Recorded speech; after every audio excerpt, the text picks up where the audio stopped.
So in this part of the video we will be looking at positive ions again, but this time we'll be doing a different test and slightly different ions. So the ions that we have are aluminium, calcium, copper 2, which means it has a 2+ charge. We've also got iron 2, again a 2+ charge, and iron 3, which again is a 3+ charge. And you'll notice they're all positive ions. That means that they're all metals. Now this is a sodium hydroxide test, so you'll be provided with a sample of sodium hydroxide and a pipette. So the way this test works, we take a sample of one of our positive ions. So for this example, I'm going to take some of my calcium ion and I'll pop it into a test tube and we can just pour it in, okay? Then, using our pipette, we will add a sample of our sodium hydroxide. Okay.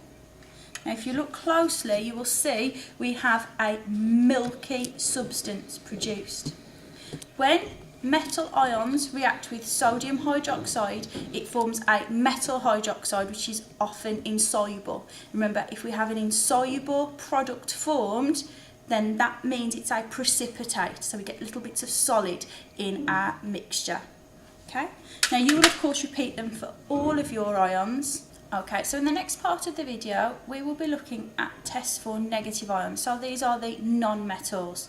Now the first test we will do for negative ions is the halide test. So we're testing for halides. Now remember, halides, halogens, that's group 7 elements. So the group 7 elements we're interested in these negative ion tests, they are the chloride ion, bromide ion and iodide ion. Okay, now you will be looking for a precipitate to form in this reaction, and that precipitate will have a specific colour dependent on which halide is present. To test for the specific halides, you will need some nitric acid and you will also need some silver nitrate. Okay. Now we will be taking our nitric acid and we will be adding 3 drops, quite specifically 3 drops to our halide sample. So I'm just taking chloride as an example now. So if I add 3 drops in there, okay. Return my pipette, making sure it's not touched the chloride at all, back into the nitric acid test tube. And now I'm going to add some of my silver nitrate solution. About 5 to 6 drops of this should be fine. Okay.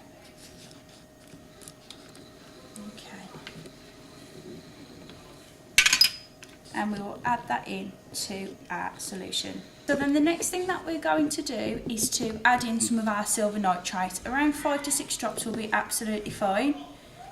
Okay, so we take it up with our pipette, take our sample and we add 5 to 6 drops. Now if you see at the very top, you're starting to form that precipitate.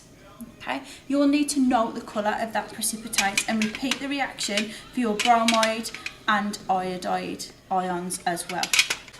So the next negative ion that we will be testing for is a compound ion, that's sulphate ion.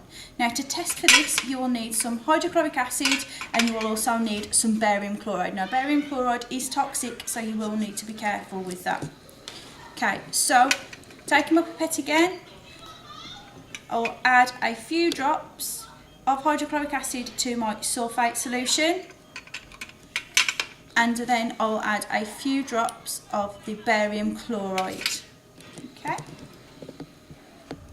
Now you'll notice in this test I'm starting to form a white precipitate, so that tells me that's a positive test for a sulphate ion. If you form a white precipitate when you've added hydrochloric acid and barium chloride, that is a positive test for a sulphate ion. Now the final negative ion that we'll be looking at is the carbonate ion. Now to test for the presence of carbonate ions, really simple test, we just add a few drops of acid and look for a reaction. Okay, so I'm just going to add my acid into my carbonate sample and you can see it and you should be able to hear that there's bubbles. We call that effervescence. Now that's because part of the product of that reaction is a gas. And when it's a carbonate reacting, that is a carbon dioxide gas that's given off. You can test for carbon dioxide doing the lime water test, but in this example you will just be looking for the effervescence.